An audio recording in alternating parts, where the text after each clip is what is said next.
guys, I'm gonna go ahead and review this Foxwell Battery Tester today. I got it on Amazon just a little while ago, and I got a link down in the description of this video if you guys are interested in this.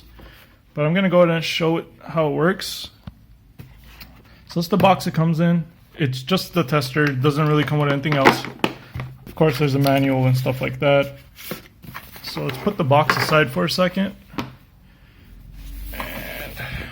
Look at this tester.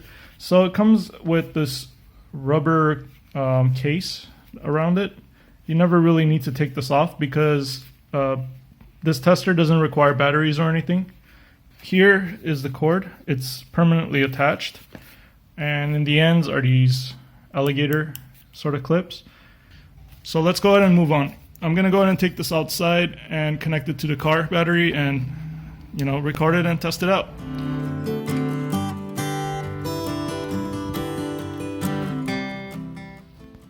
So we're going to be testing this 2007 Camry. This is a battery that was exchanged less than 5 years ago, so it's actually a good battery and there's nothing wrong with it. And I'm going to go ahead and test it anyway, just to see how this machine reads it and if it's accurate or not. Now before we could test this battery, I know the tester is going to ask for certain information, and the problem is this information is actually right underneath this metal bracket. So I'm going to go ahead and remove this metal bracket first and get that information before I go ahead and start the test.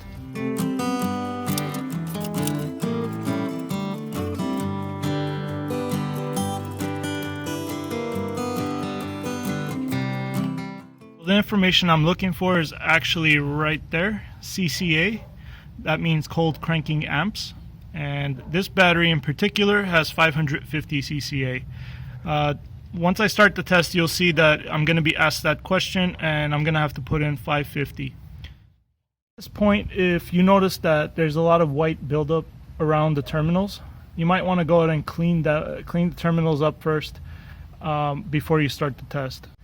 You can use a tool like this, which I bought very cheaply. I think it was a couple of bucks, or you could just use any sort of steel wool or something like that to clean around it after you unbolt them.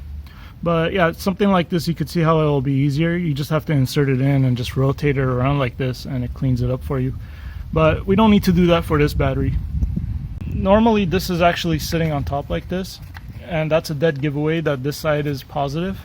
So look for something like a red cover for the positive side. The negative side usually doesn't have a cover, it's the ground side. So for the positive side, if you cannot find any red sort of anything that indicates that this is positive, usually on the battery somewhere it'll show you a plus sign, so look for that.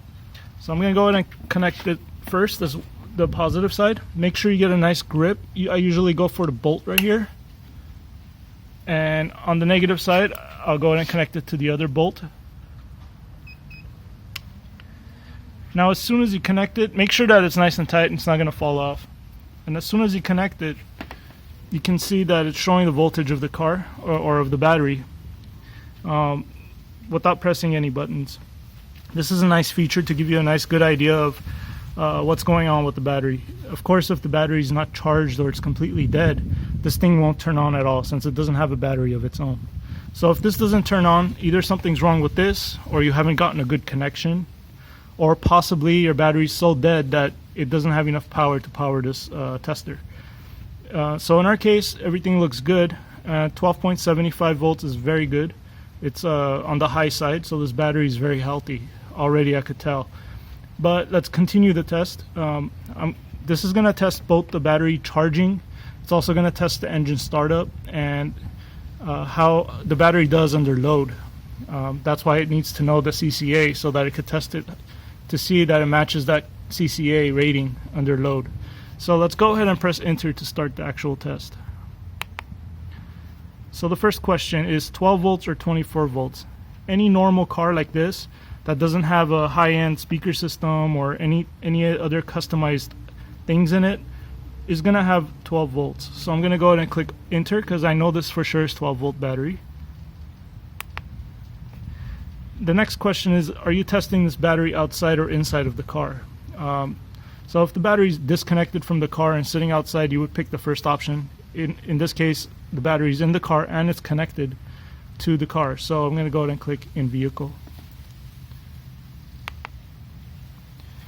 Alright, so this is a kind of a funny question, but it's asking you if it's a top post or a side post. Basically what that means is these connections, are they on the top of the battery or on the side? In this case, they're on the top of the battery. I'm going to click top post. So here, one thing that's really cool about this battery tester is it could actually test different types of battery, not just the regular lead acid batteries like this. For my other car, it's an AGM battery, and I was testing it, and that's why it's defaulting to AGM. But for almost every other car, it's going to be a regular type battery, and in this car, it's also a regular battery. I'm going to go ahead and click enter. And here's why we took that bracket off. It wants to know what the CCA of the battery is. So I'm going to, of course, if you know some of the other information like CA, which is down here, 690, or any of the other ones, you could put that in, but commonly you're going to go ahead and type in the CCA of the battery. So I'm going to click OK or enter, and here I'm going to go ahead and select 550 for the CCA. I'm going to go ahead and click and hold this button so it scrolls down fast.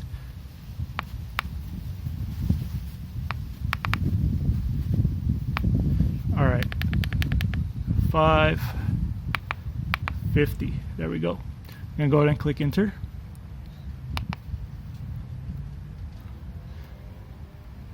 Alright, so this is the initial testing of the battery. You could see how it didn't find any problems with it yet. It's a good battery, it says. Now the next step is we're going to need to go ahead and go to the next step, and that means I need to start the test. To click enter first. Now it's asking me to start the engine. Now these wires are long enough for me to carry this all the way to the inside of the car, the driver's seat, and I'll go ahead and continue the rest of the test from the driver's seat. Alright, so I'm going to go ahead and start the engine.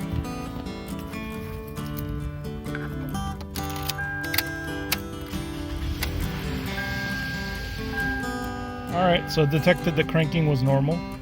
I'm going to go ahead and continue by pressing enter.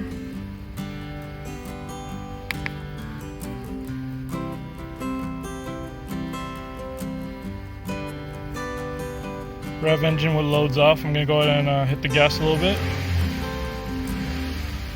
Engine rev detected. Idle engine, press enter to continue. So I left the engine alone now. I'm going to click enter.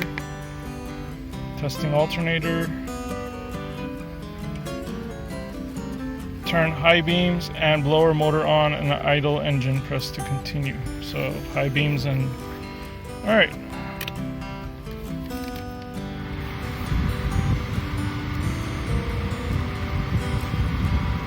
So I went ahead and turned all those things on. I'm going to press enter to continue now.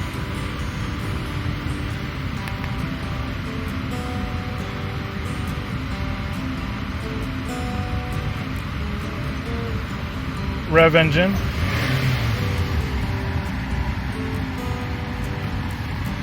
Idle engine, press enter. Turn off loads and engine, press continue.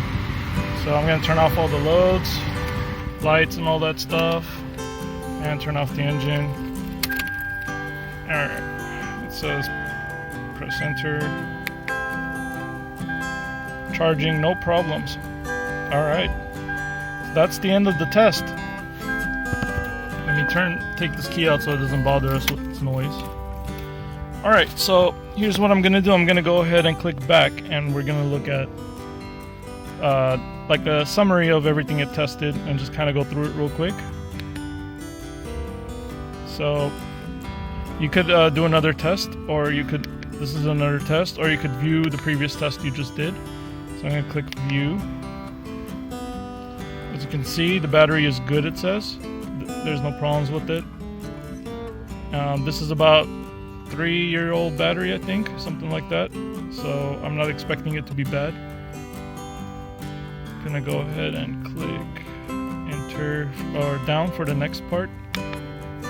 Okay, this all looks good. Next part. This was the cranking test. Looks like it did well. Cranking is normal. Down for the next part. And here's the charging. Looks like the battery was recharging correctly after you used all the loads. So without a load, it's 13.67. And when I had all the AC, the lights, and the high beams, all that on, it went down to 13.38, which is well above the amount it needs, which is a 12.70 or so. So it did really well. So yeah, if you go all the way back to the first step, it just tells you that the battery is good. So this is a nice and easy tester. It did everything you wanted it to do.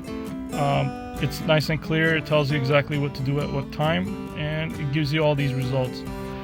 If you like this tester will be linked in the description of this video. So if you scroll down and look at the description of the video, I'll have a link to it. I bought this one on Amazon.